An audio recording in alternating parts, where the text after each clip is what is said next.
So hello guys, so welcome to my YouTube channel. So meron tayo dito i-repair na laptop neck.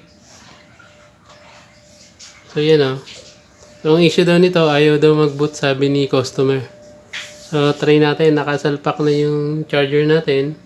So power on natin.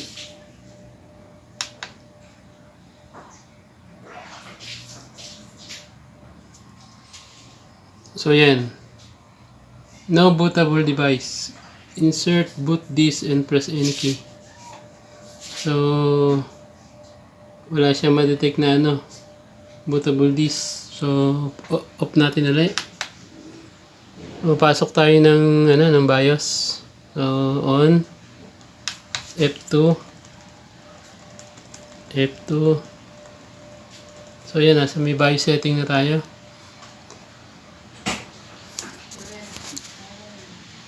So yan, meron naman pala siyang meron siyang internal HDD na 250 gig. Pero bakit bakit hindi siya nagbo-boot up yung operating system?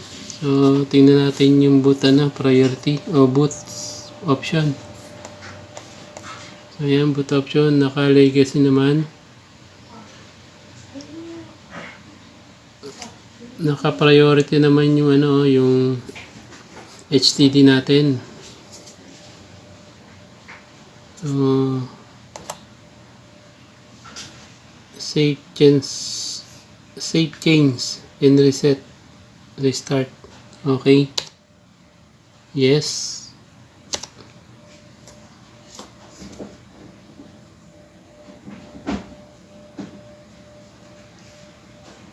So wala talaga, wala naka-install na OS. Pero sabi ni customer meron yan dati. So wala naman. So tingnan natin, check natin kung re-reset natin itong laptop. So patayin ko muna. Then kukuha tayo ng bootable flash drive na may naka-install na operating system para ma-reset natin ito sa yung laptop. So yan guys, meron na tayong bootable na flash drive. Mayroong operating system na yan. So start natin. Power on. Tapos F2. Set lang natin sa boot priority yung ating yung ating yung ating flash drive. So lang naman yan, F6 para umangat. F6. Yan. Then tayo, exit, save. Save changes and restart. So yes. So antayin natin. Antayin lang tayo, medyo matagal yan.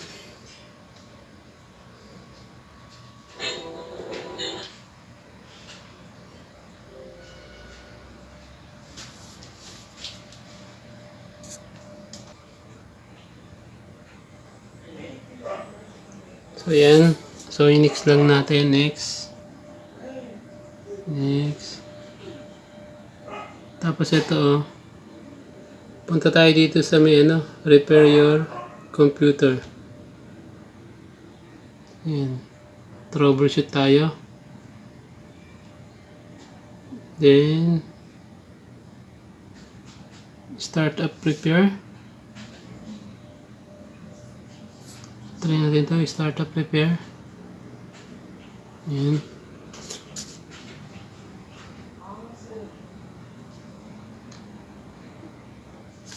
So ito yung lumabas.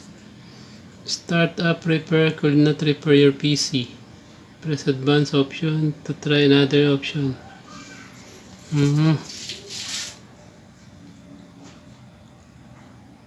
Try natin na dito advanced option. Troubleshoot.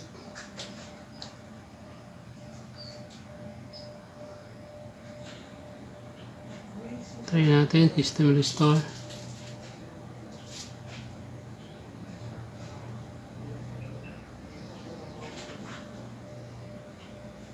So wala.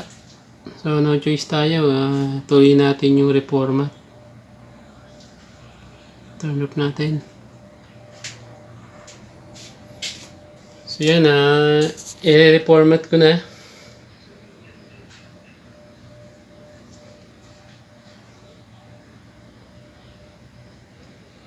Para malaman natin kung magtutuloy na ba to.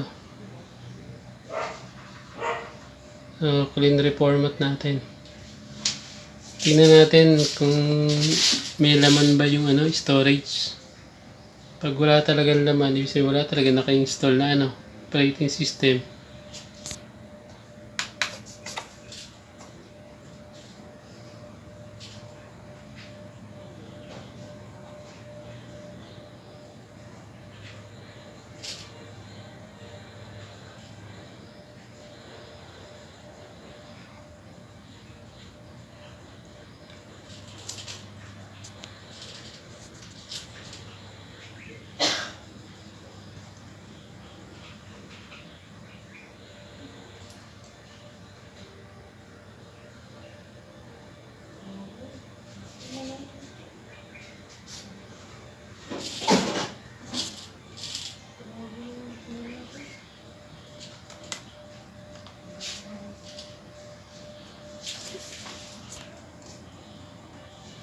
Next tayo, next. Tapos install.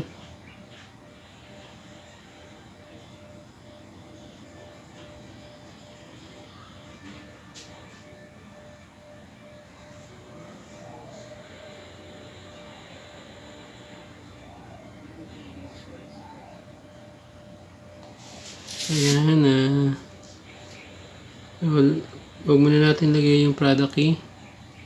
Proceed tayo sa next.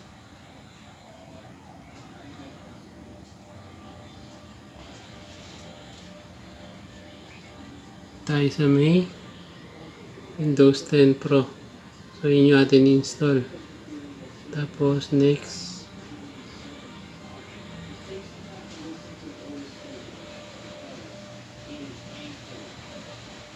Tapos accept lang natin.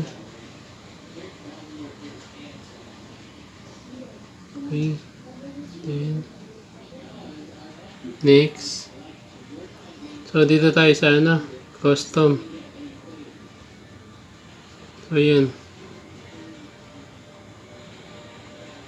So ayan yung kanyang laman. Meron naman.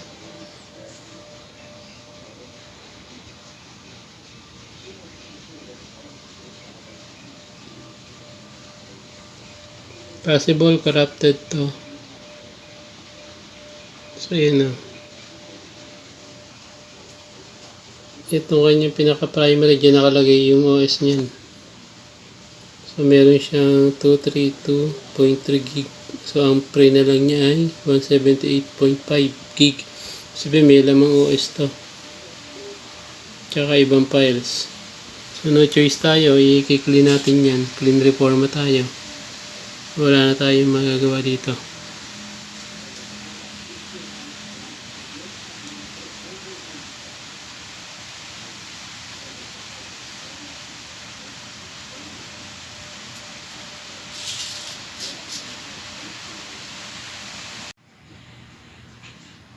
So yan i-clean reformat na natin.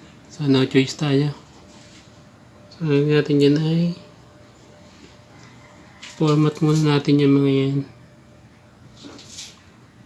Ginagawa ko dyan, format muna bago after ma-format, delete. Medyo malabo yung ating camera.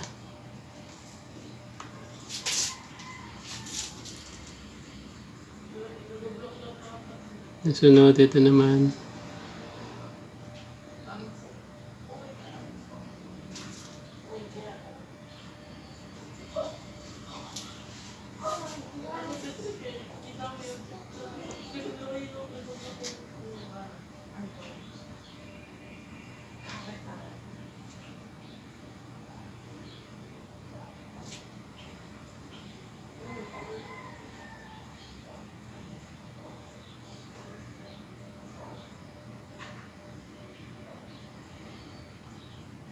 Okay, delete. So yan, pwede na natin i-next.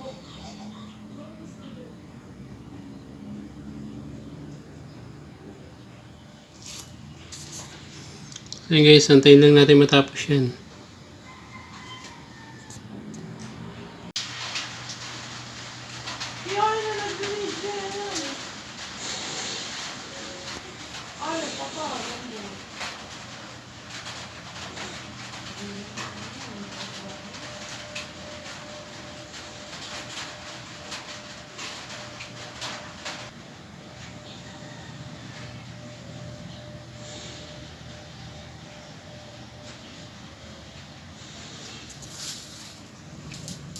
Okay, set lang natin yung ating region, Philippines.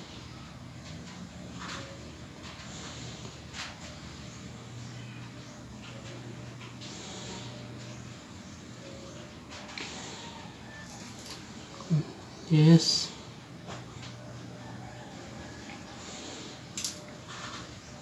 Tapos dun tayo sa United States International sa keyboard. Yes. Escape.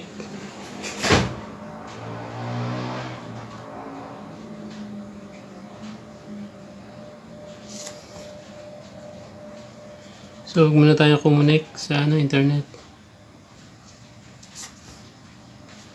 Continue with limited. So, name. So, bahala kayo dyan kung anong ilalagay yung name. So, nilagay ko rin dyan, admin. So, next. Bahala rin kayo kung gusto nyo lagyan ng password, pero ako walang password. Kulang natin. Bahala na si customer maglagay ng password niyan. So, ino-off ko lang itong mga to.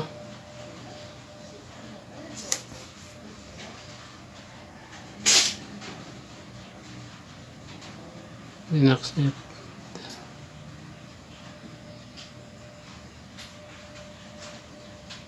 So, yun. Tapos na yung ating pag-reformat.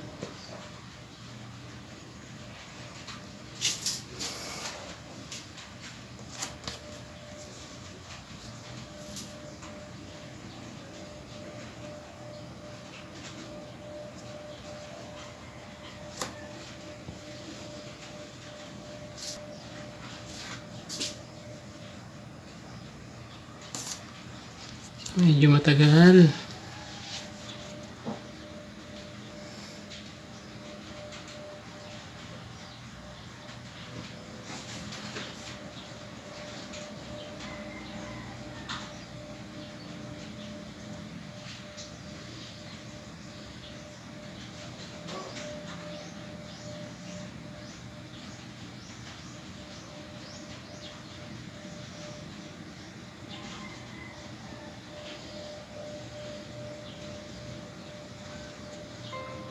So, yun na.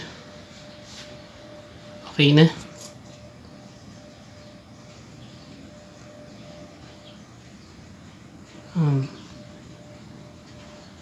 Remove muna natin yung ating ating flash drive.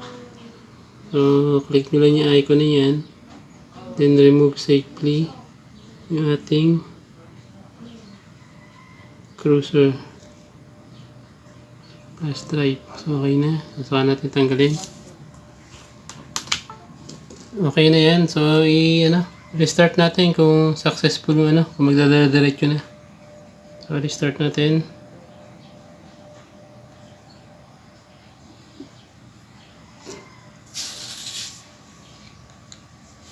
Pag nagdala-diretso na siya, okay na yung ating successful yung ating pag-install ng bagong operating system.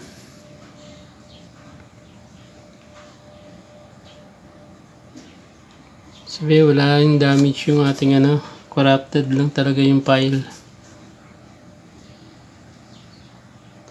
Makita nyo, booting na yan.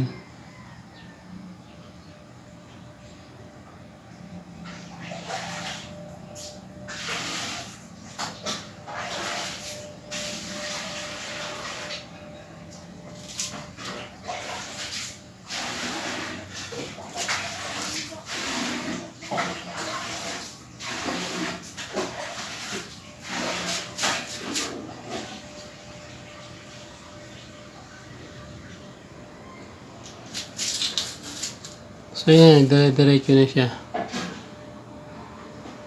Yan.